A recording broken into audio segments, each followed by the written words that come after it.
Our next speaker that we are coming to give a keynote, the title of his speech really says all you need to know. Building a business from scratch to a multi-billion-dollar enterprise. I will tell you that he is a holder of an OBE, an Order of the British Empire, for the work that he has done connecting his native Bahrain and building business ties to the UK. He is the chairman. He is the honorary chairman of Alzayani Investments, and we now welcome to the stage His Excellency Khalid Rashid Alzayani. Please.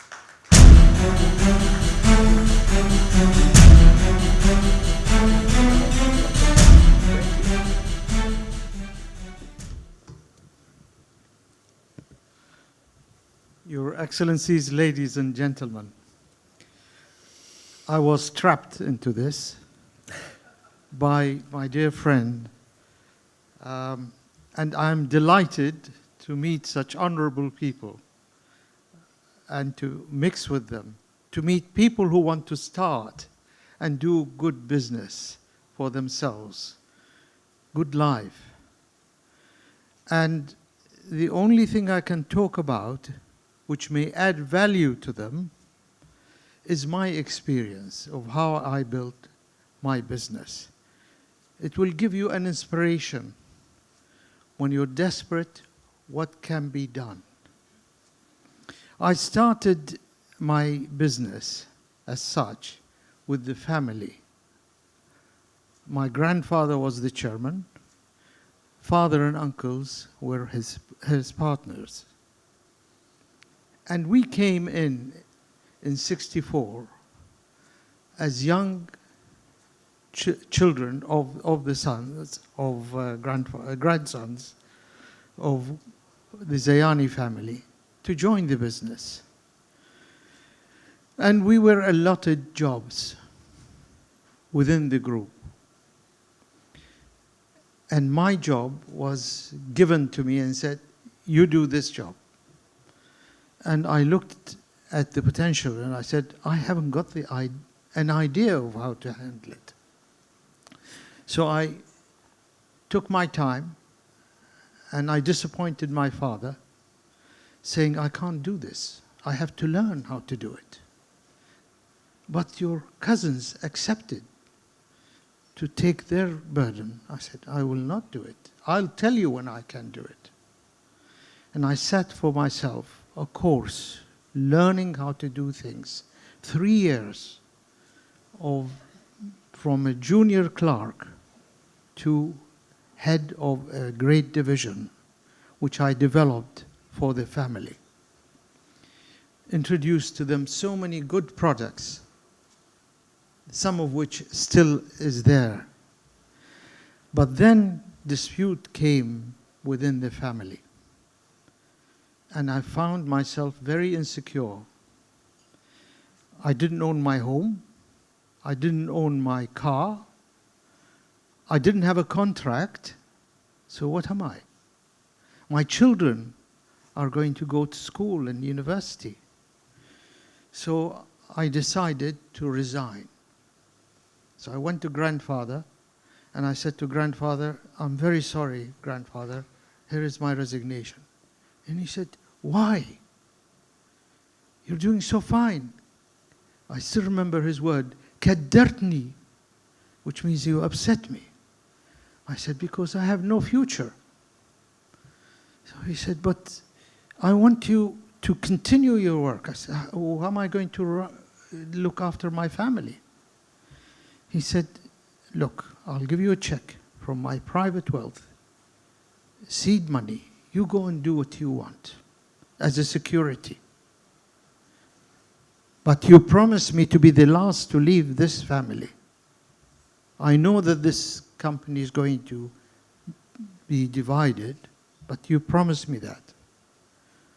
And I said, yes, I will. With that money, I started my share in Bahrain Islamic Bank, the first Islamic bank in the region. Bahrain Insurance, Islamic Insurance, Bahrain Kuwait Insurance.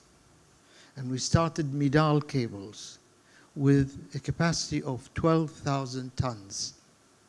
of aluminium, producing high-tension cables, and started other businesses. Somebody had to run it. Because I promised the grandfather not to leave, I asked my brother Hamid to leave the company and to manage such businesses, which he did. And eventually, we grew out to run our own business when the company was dissolved. And we made it with rules. And this is why I'm talking to you. When you start a business, it has to be well governed. Governance in any business, especially family business, has to be well run. Because I learned from the mistakes of the old family business when I burnt all my fingers there. First, there has to be a separation between the business and family. If you want your family to be maintained, you have to protect the business from your evil. The family has nothing to do with the education of the partners, their living, their welfare. That is the partnership business. The family should never be CEOs of a family business. Every business, every company has to be run like a public company with good discipline, a board, and a board that consists from day one with family and non-family. The non-family add value to the business. You can change a non-family CEO, but can you change your brother or your nephew or your son? You destroy the family.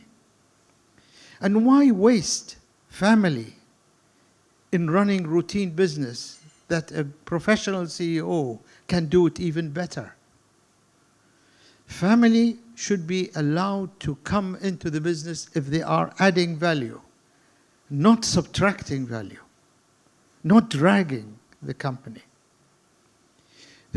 So the rules are, when a son or a daughter wants to join, they have to be well educated, usually up to masters. They have to work in the United States or Europe for at least 2 years. And when they come and join, because there is no father or uncle who is a CEO, they report to one of the CEOs of these companies. And when they do, they will learn their hard way, because they worked outside and they work within the group. When they earn it, when they become a CEO level in experience, they ship to the ownership group. They have education, they have training, and they have time. Their role is to create new companies. So our group, the new group, has a growth of at least 2 companies a year based on the same principle. Run like a public company, professional CEO, and a business worthwhile. We are not jack of all trades, but we are in several businesses.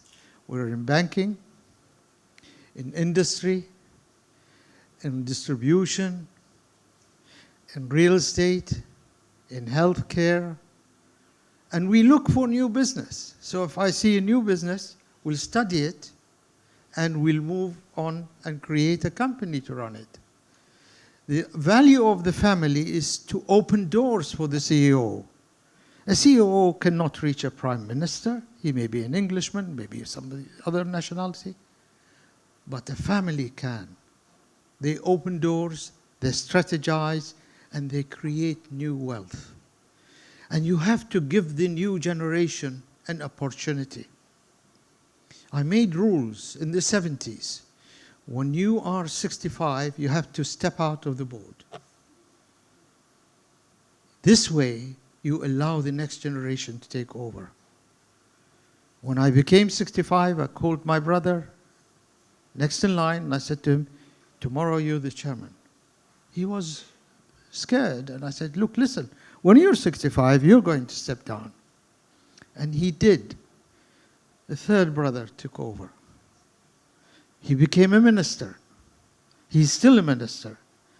Next in line, my son, who is only 3 years younger than my youngest brother. So there is a new age of the board. And as I said, they are working with professionals on that board. They're adding value to the business. And not only as employed, everybody who reaches the main board has to be given equity from his father's wealth. So they are partners. Wealth is succeeding from one generation to the other. And empowerment as well. It's their company. They're building it. They are making it grow. So to you young starters, I must remind you, never fail on governance. Never fail on maintaining your family, because family is very important as much as wealth in business. Thank you.